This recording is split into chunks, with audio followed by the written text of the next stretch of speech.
ॐ यो भूतं च भव्यं च सर्वं यश्चाधितिष्ठति स्वर्यस्य च केवलं तस्मै ज्येष्ठाय ब्रह्मणे नमः। प्रिय श्रोतागण, वेद विज्ञान आलोक पहले अध्याय के दूसरे अध्याय के दूसरा खंड और इसमें कंडिका समूह चौथा आज प्रारंभ करते हैं। यह सोमपीठम इच्छेत प्रयाजा हुति भी उदंग स इयात उत्तरा वै सोमो राजा प्रसोमपीठमाप्नोति य एवं विद्वा नुदंगेति।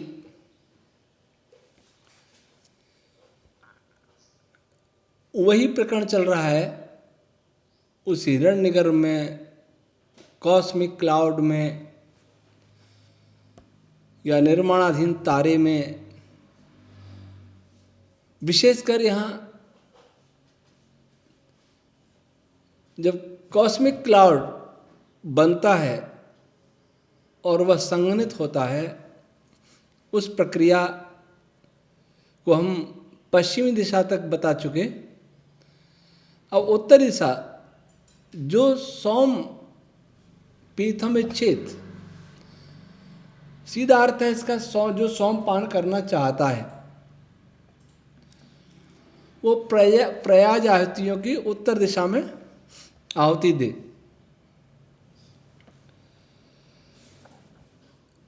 पीने का अर्थ क्या है? हम जल पीते हैं, दूध पीते हैं, क्या अर्थ है उसका? ये हमने रूढ़ अर्थ कर लिए। पीने का अर्थ है हमने उस पदार्थ को अपने अंदर अवशोषित कर लिया और अवशोषित करके उससे हमें कुछ प्राप्त हुआ, हमारे अंदर बल बढ़ा या क्रिया बढ़ी, तेजस्विता बढ़ी, जैसा पदार्थ है वैसा।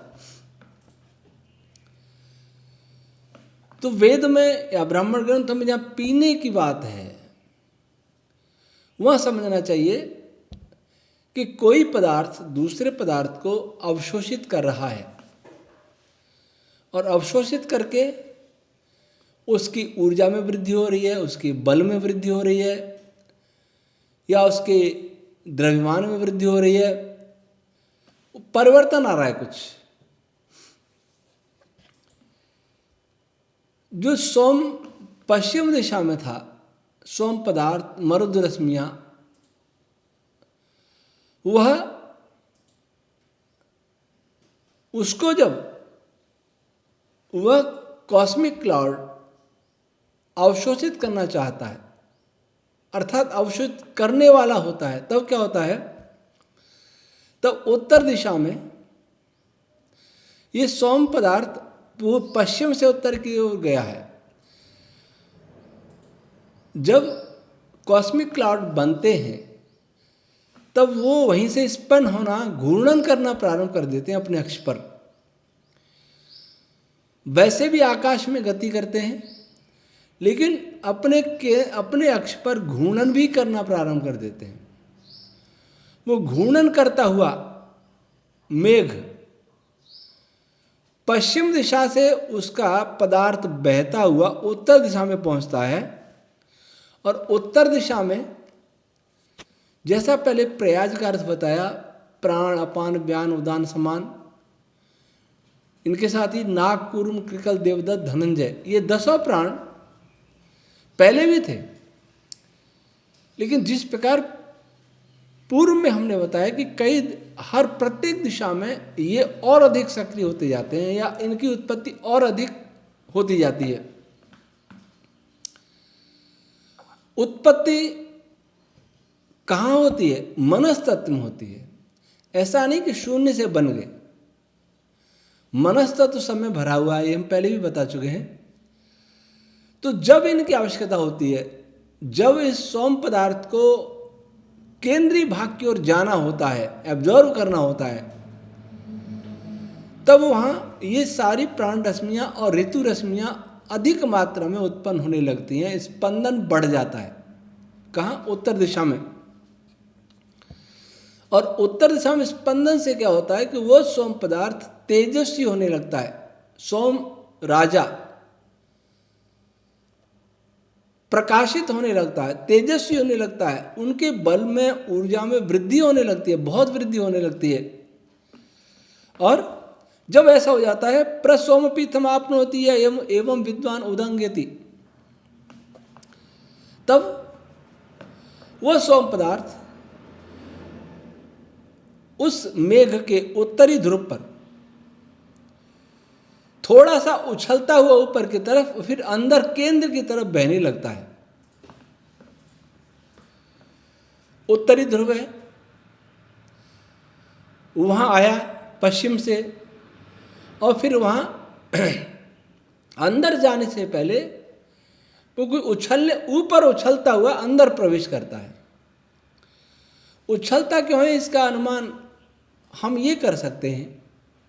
यहां तो ये विषय नहीं आया, पर किसी भी तारे, किसी भी मेघ के उत्तरी दक्षिणी ध्रुव के बीच में विशेष प्रकार की बलवती रश्मियां स्पंदित होती हैं। वो इतनी बलवती होती हैं कि उस तारे को, उस मेघ को धारण किए रहती हैं।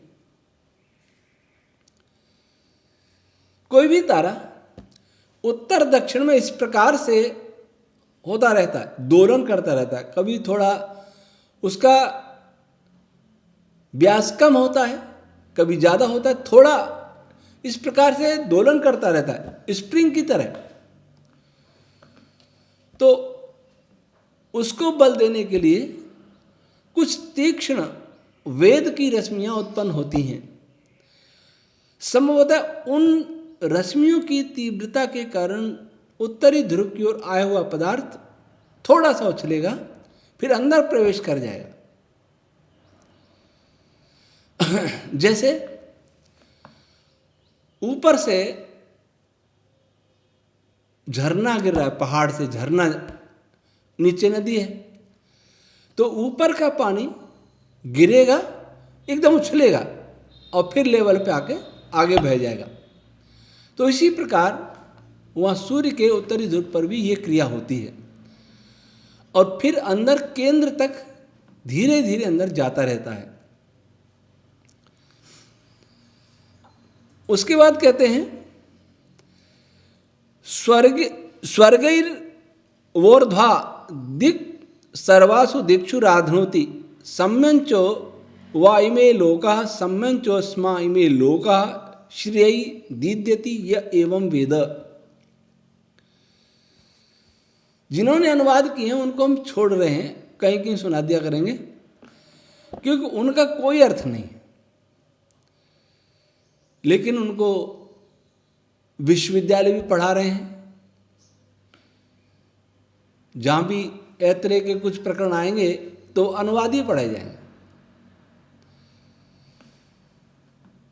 और व्याख्या है तो व्याख्याओं में कुछ विशेष नहीं हुआ, कुछ प्रमाण दे दिए होंगे, बस उन प्रमाणों का भी अर्थ ऐसे ही करेंगे जैसा इसका अर्थ किया, इस कन्निका का जैसा अर्थ किया, अनुवाद किया, वैसा उन प्रमाणों का भी अर्थ करेंगे। कुछ लोग या आम धारणा यह है कि ग्रंथ को सरल करें, बात अच्छी है ताकि सबकी समझ में आए।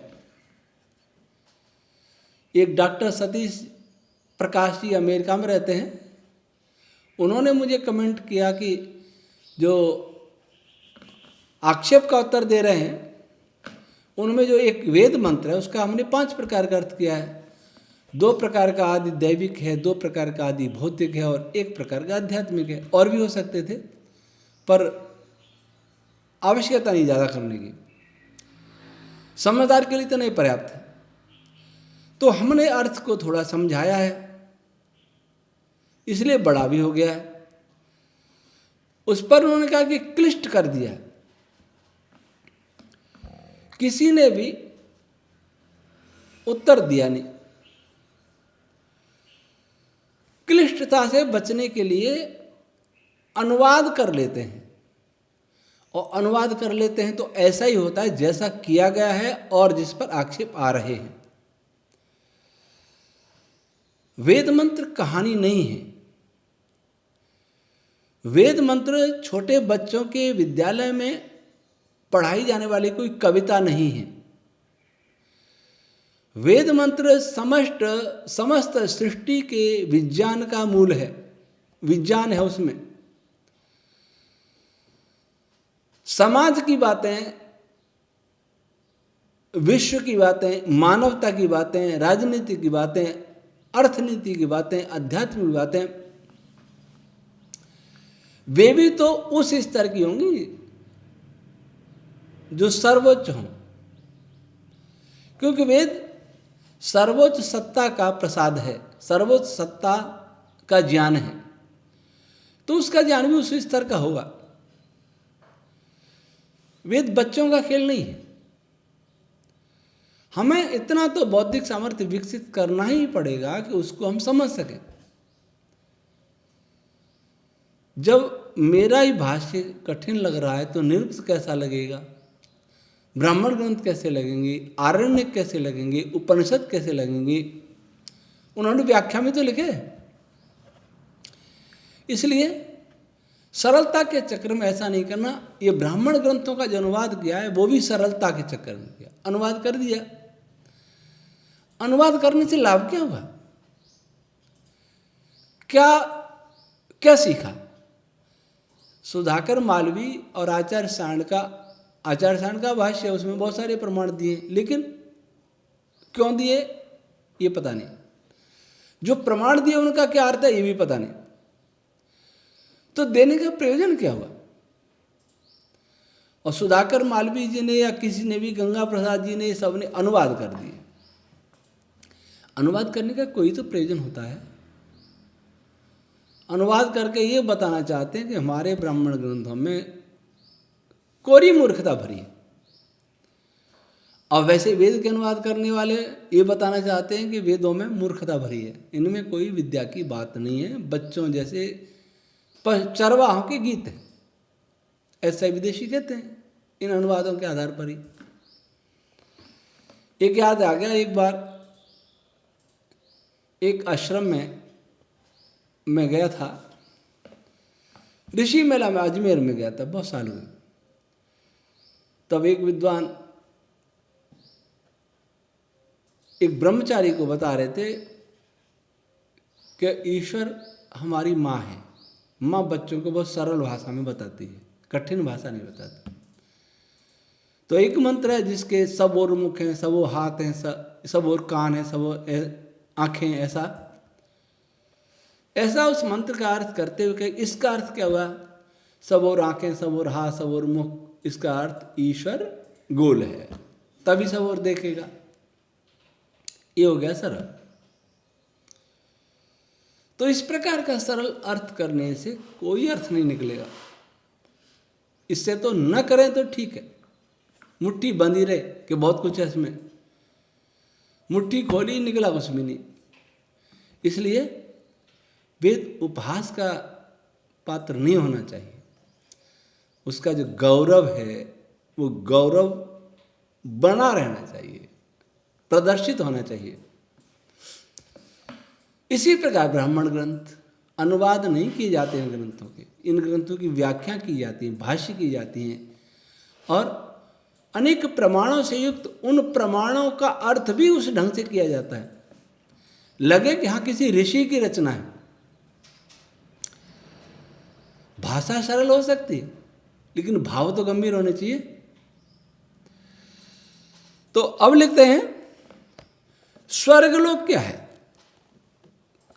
पहले भी बता चुके हैं, स्वर्गलोक सूर्यलोक के या कॉस्मिक में के केंद्रीय भाग को कहेंगे। स्वर्गोलोक है सरस्वान तांडव ब्राह्मण। सर किसको कहते हैं? वांग नाम निघंटु 11। अंतरिक्ष वेग उदक, बहुत सारे स्वर्ग के बहुत सारे अर्थ हैं। तो स्वर्गलोक में क्या होता है, क्रियाएं बहुत तीव्र गति से होती हैं, लेकिन ऊपरी भाग में,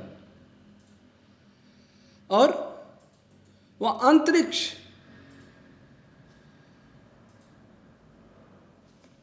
विभिन्न प्रकार की वाक रश्मियां और अंतरिक्ष सभी बहुत तेजी से सक्रिय होते हैं। याद रहे कि जब भी दो या दो से अधिक कणों का संयोग होता है तब आकाश तत्व बहुत सक्रिय होता है। आकाश तत्व के सक्रिय हुए बिना इस सृष्टि का कोई भी बल कार्य नहीं कर सकता। मैं आकाश से स्थूल बलों की बात करूंगा, आकाश से स्थूल पदार्थों के बलों की। जो आकाश से सूक्ष्म पदार्थ हैं उनकी चर्चा मैं नहीं करूंगा। आकाश हमारे यहाँ छठे लेवल का, छठे स्तर का पदार्थ है, उससे पहले 5 पदार्थ और हैं। उनके अंदर जो बल है उसमें आकाश की जरूरत नहीं, स्पेस की आवश्यकता नहीं है, स्पेस जो पदार्थ है।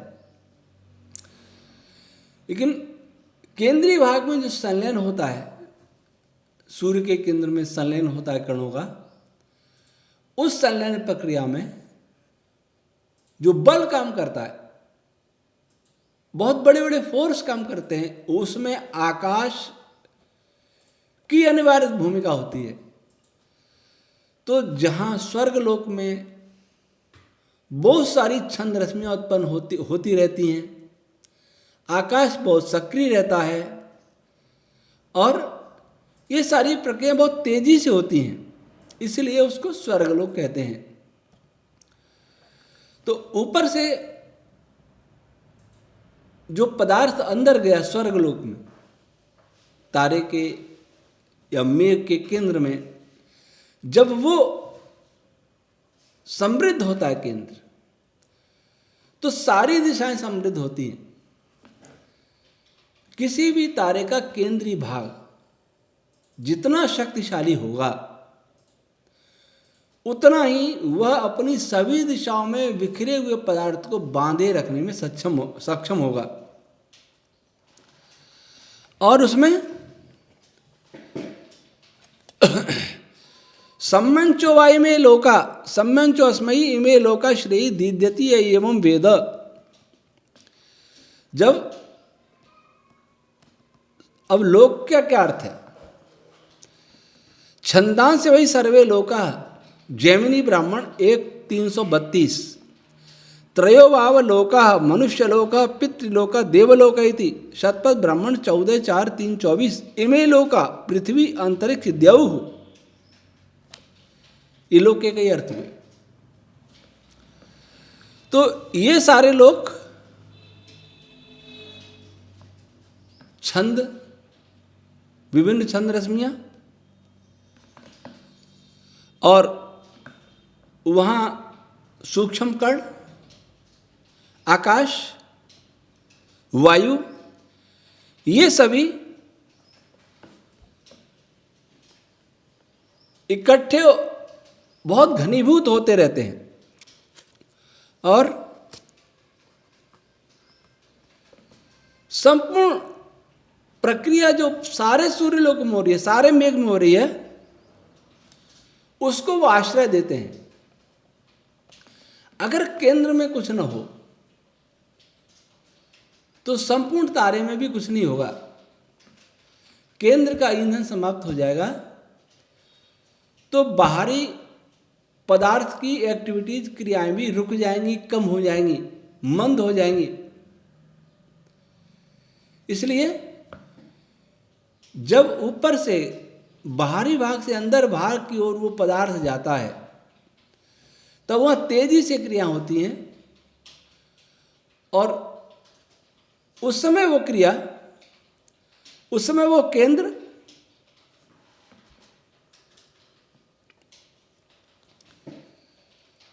बलवान होकर, ऊर्जा का बहुत बड़ा भंडार होकर सारे लोकों को प्रकाशित करने लगता है। जब ऐसा हो जाता है तो संपूर्ण मेघ या संपूर्ण तारा प्रकाशित होने लगता है। प्रकाश का स्रोत, ऊष्मा का स्रोत, ऊर्जा का स्रोत वह केंद्रीय भाग ही है, वही भट्टी है। तो कैसे घूमता हुआ पदार्थ जा रहा है, चारों दिशाओं में घूमता हुआ, और फिर उत्तर से अंदर प्रवेश करता है सोम पदार्थ।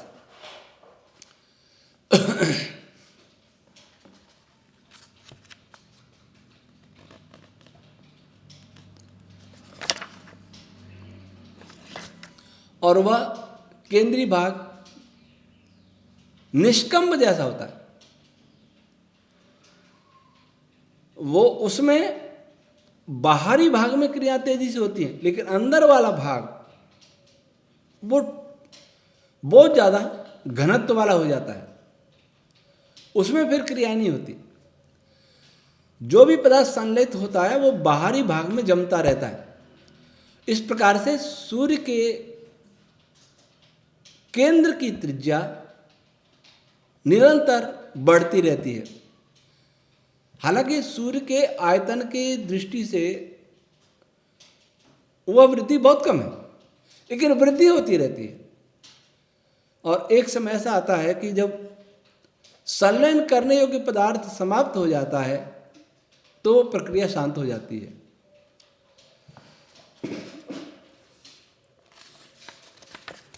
निष्कंप यहां से लेगा, यद्यपि वो केंद्रीय भाग भी घूमता है अपने अक्ष पर, और ऊपर वाला वही घूमता है, बीच में कुछ संधि भाग होता है, उस पर ऐसे घूमता है जैसे कोई पहिया, वो गोलियां होती है बियरिंग, उनके ऊपर घूमता है, वैसे घूमता है।